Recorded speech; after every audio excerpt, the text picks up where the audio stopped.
आपके सामने है class 6th English new James Ratna Sagar lesson number 9 pome TISS the wind and nothing more, जो कि लिखी हुई है एडगर एलन पो ने। अब यहाँ पर हम इस वीडियो में इस टोटल पोएम की एक्सरसाइज और हम यहाँ पे क्वेश्चन आंसर को देखने वाले हैं। तो एक्सरसाइज के फर्स्ट क्वेश्चन ट्रू और फॉल्स से हम यहाँ पे स्टार्ट करते हैं। फर्स्ट क्वेश्चन पूछा गया है, the incident narrated in the poem take place on a bleak December night, कि ये इंसिडेंट जो नरेट किया था यहाँ पे पोइट ने अपनी पोयम में, ये कब हुआ था इंसिडेंट? ब्लीक दिसंबर नाइट में, यानी घनी अंधेरी ठंड भरी रात में। ट्रू है ये। नेक्स्ट है question number second, the narrator had forgotten all the story he had read, क्या वो नरेटर सभी स्टोरीज भूल चुका था जो उसने रीड की थी? तो इसका आंसर यहाँ पे फॉल्स है। Question 3, Lenore was the name of rare and radiant maiden, यहाँ पे मेडन मतलब होता है लेडी, कि ये लेनोर एक सुंदर सी लड़की का नाम है, लेडी का। True. The narrator tell himself that he is dreaming, no one is really tapping at his door.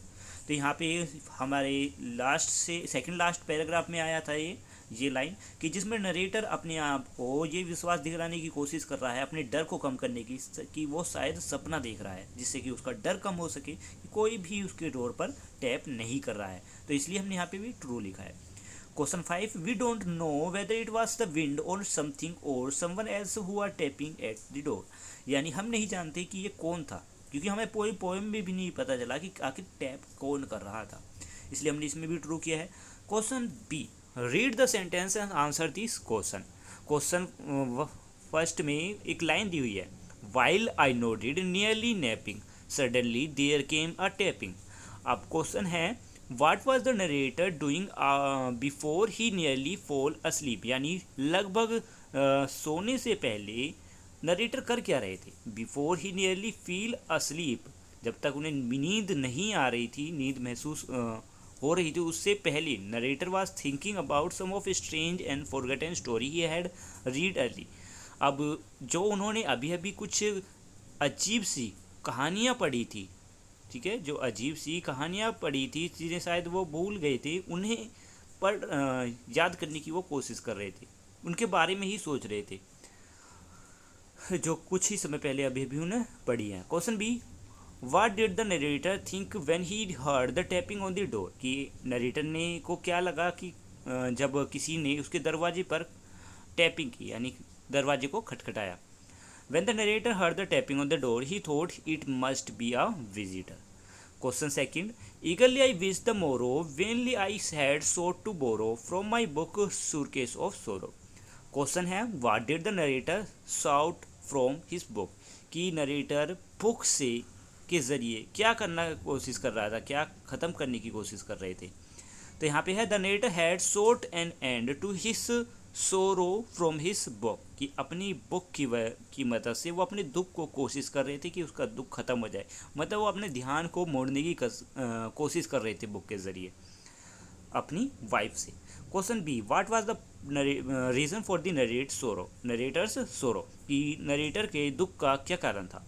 Question B का आंसर है, the narrator was sorrowful because he had lost his lover a young maiden name Lenore, यानी जो narrator है उन्होंने अपने प्यार को, अपनी वाइफ जिसका नाम था लेनोर, एक सुंदर सी लेडी, उनको खो दिया था, इस वजह से उन्हें दुख था। नेक्स्ट आ जाता है वर्ड स्टडी में, identify the example of internal rhyme in the poem. अब देखिए यहाँ पे राइमिंग दी हुई है, इंटरनल राइमिंग, यहाँ पे मैंने सभी आंसर लिख दिए हैं। Napping, tapping, remember, December, amber, मोरो, बोरो, सोरो, पीरिंग, फेयरिंग, टोकन, स्पोकन। नेक्स्ट है पंचुएशन में, insert commas in this sentence when ever necessary. तो यहाँ पर हमें जहाँ जहाँ कोमास की ज़रूरत है वहाँ वहाँ पर कोमास लगाने हैं। क्वेश्चन 1 में देखोगे आप लिखा हुआ है, I would like to soap for souls jacket. यहाँ पे हमने सोल और जैकेट के बीच में इसलिए लगाया क्योंकि दोनों क्लोथ्स है, और दोनों क्लोथ है तो हमें कोमा से इनको सेपरेट करना होगा।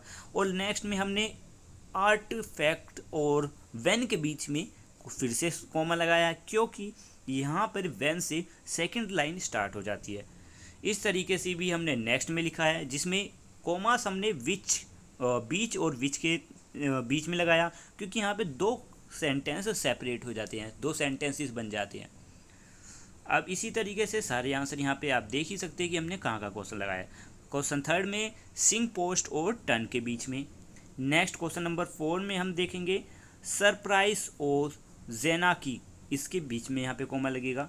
5th में जर्नी के बीच में एंड, क्योंकि यहाँ पे लिखा हुआ, यहाँ पे 2 लाइनें अलग अलग डिस्ट्रीब्यूट हो जाती हैं। जब हम रीड करते हैं लाइनों को तो यहाँ पर ब्रेक आ जाता है। What is the fair for the journey and what about the hotel traffic. यहाँ पे देखोगे आप दोनों में ये लाइनें सेपरेट हो गई। क्वेश्चन 6 में भी क्लियरली और इट के बीच में कोमा लगाया है। 7th में यहाँ पे ऑफिस के बाद हमने और वेयर के पीछे कोमा लगाया है, ऑफिस और वेयर के बीच में। ठीक है, ऐसी ही 8th के लिए है। नेक्स्ट आ जाते हैं हम circle italic the determine is this sentence. Determine क्या होते हैं, जैसे आवर, ईच, सम, ठीक है, दे, माई, ये सभी डिटरमाइंस होते हैं। तो इन सभी पर हमें यहाँ पे सेंटेंसेस में ढूंढकर लाइनें बनानी थी। और ये डिटरमाइन कब लगते हैं, ये किसी भी नाउन से या प्रोनाउन से पहले लग जाते हैं। ठीक है, सॉरी, नाउन से। तो यहाँ पे our, every, some, little, any, my, enough, my, these, both, ये सभी डिटरमाइंस हैं और इन पर मैंने यहाँ पे लाइनें भी बनाई हुई हैं। इसके बाद यहाँ पे ये वीडियो की एक्सरसाइज कंप्लीट होती है। वीडियो अच्छी लगी है तो लाइक ज़रूर करना, और इसकी पोएम की एक्सप्लेनेशन का लिंक आपको वीडियो के डिस्क्रिप्शन में मिलेगा। वहाँ से आप वीडियो की इस चैप्टर की, सॉरी, पोएम की एक्सप्लेनेशन देख सकते हो, जो कि मैंने अभी कुछ ही समय पहले अभी अपलोड किया। And thank you, have a nice day, bye.